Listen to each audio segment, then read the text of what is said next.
Alors, vous avez une variable aléatoire grand X dont la densité est telle que P de grand X inférieur ou égal à 3 égale 2 tiers. On vous demande de déterminer la densité de proba de grand X, son espérance, et de calculer P de X supérieur ou égal à 5, sachant X est supérieur ou égal à 2.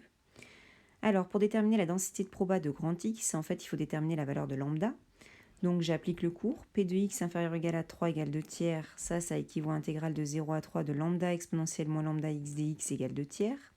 Primitif de lambda exponentielle moins lambda x, c'est moins exponentielle moins lambda x pris entre 0 et 3, qui doit valoir 2 tiers.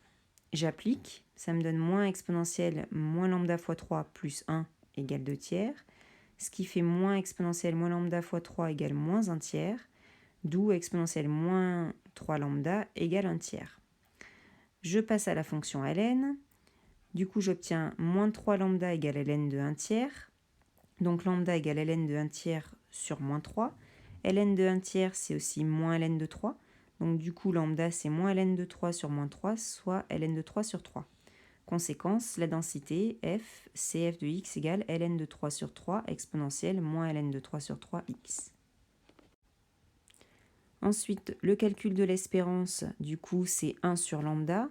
Donc du coup, espérance de x, c'est 1 sur ln de 3 sur 3, ce qui fait 3 sur ln de 3.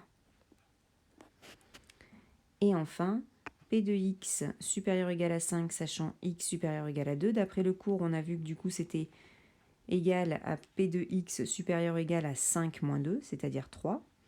Et P de x supérieur ou égal à 3, en fait, c'est l'événement contraire de P de x inférieur ou égal à 3. Donc on pourrait directement passer sur le fait que c'est 1 moins 2 tiers, soit 1 tiers.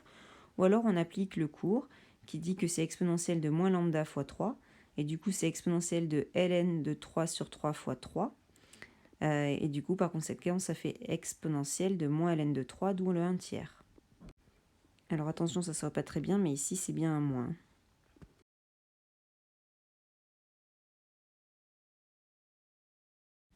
Correction de l'exercice 90. La durée de vie en heures des ampoules fluocompactes est une variable aléatoire grand T qui suit une loi exponentielle de moyenne 10 000. Donnez la densité de cette variable T. On sait que la valeur moyenne, c'est 10 000, donc ça veut dire que l'espérance, c'est 10 000.